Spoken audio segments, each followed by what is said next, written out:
આજના લેક્ચરમાં આપણે જોઈશું માહિતીના પ્રકારો અને સ્ત્રોતો. માહિતીના પ્રકારો સ્વરૂપ મુજબ, સ્વભાવ મુજબ, કાર્ય મુજબ તેમજ સમય મુજબ પાડી શકાય છે. સ્વરૂપ મુજબ જોઈએ તો લેખિત માહિતી, મૌખિક માહિતી અને દ્રશ્ય શ્રાવ્ય માહિતી. લેખિત માહિતીમાં પુસ્તકો, જર્નલ, સમાચારપત્ર અને અહેવાલનો સમાવેશ થઈ શકે. આ માહિતી સ્થાયી હોય છે અને વારંવાર ઉપયોગ કરી શકાય છે. મૌખિક માહિતી એટલે કે વાચિક રીતે મળતી માહિતી. ઉદાહરણ તરીકે મૌખિક ચર્ચા, વ્યાખ્યાન અને ઇન્ટરવ્યૂ. દ્રશ્ય શ્રાવ્ય માહિતી અવાજ અને ચિત્ર બંનેનો સમાવેશ થાય એવી માહિતી. ઉદાહરણ તરીકે ડોક્યુમેન્ટરી ફિલ્મો, શૈક્ષણિક વિડીયો અને પોડકાસ્ટ.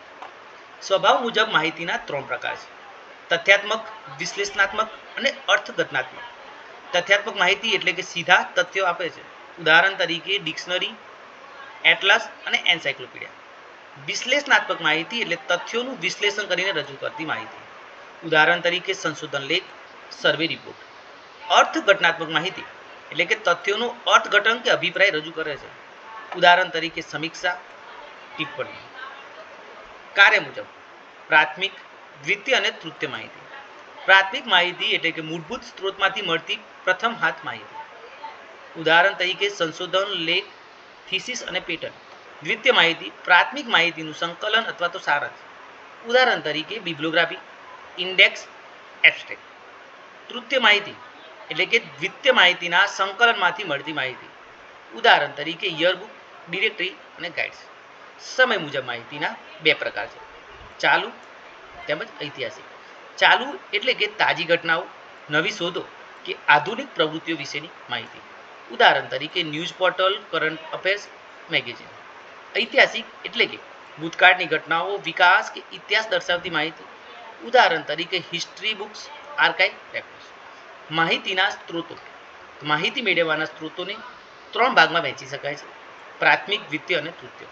પ્રાથમિક સ્ત્રોતો સીધા જ મૂળભૂત સંશોધન અથવા ઘટનાઓ પરથી મળતી માહિતી. ઉદાહરણ તરીકે સંશોધન પેપર, પેટન્ટ્સ, સરકારી અહેવાલો, પરિષદની કાર્યવાહી, થીસિસ અને ડિઝર્ટેશન. વિશિષ્ટતા શું છે? તો પ્રાથમિક સ્ત્રોતો સૌથી વિશ્વસનીય અને ઓરિજિનલ હોય છે. દ્વિતીય સ્ત્રોતો પ્રાથમિક સ્ત્રોતોમાંથી સંકલિત કે પ્રોસેસ કરેલી માહિતી. ઉદાહરણ તરીકે બિબ્લિયોગ્રાફી, એબ્સ્ટ્રેક્ટ જર્નલ્સ, ઇન્ડેક્સ, સમીક્ષા લેખો. વિશેષતા શું છે?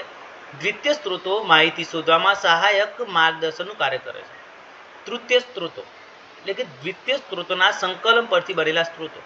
ઉદાહરણ તરીકે એન્યુઅલ રિપોર્ટ્સ, યરબુક, હેન્ડબુક અને ડિરેક્ટરીઝ. વિશેષતા શું છે? તૃતીય સ્ત્રોતો ત્વરિત સંદર્ભ માટે કામ લાગે છે.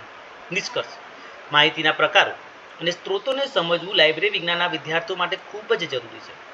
પ્રકારો દ્વારા આપણે જાણી શકીએ છીએ કે માહિતી કઈ રીતે અલગ અલગ સ્વરૂપ, સ્વભાવ અને કાર્યમાં ગોઠવાયેલી હોય છે. તેમજ સ્ત્રોતો દ્વારા આપણે જાણી શકીએ છીએ કે માહિતી ક્યાંથી મળી શકે: સીધા મૂળ સ્ત્રોતમાંથી એટલે કે પ્રાથમિક, સંકલિત માધ્યમમાંથી એટલે કે દ્વિતીય, કે સારાંશ સ્વરૂપે એટલે કે તૃતીય ઇન્ફોર્મેશન સોર્સિસ. લાઇબ્રેરીનું મુખ્ય કાર્ય એ છે કે વપરાશકર્તાને આ તમામ પ્રકારની માહિતી યોગ્ય રીતે પહોંચાડવી. Thank you.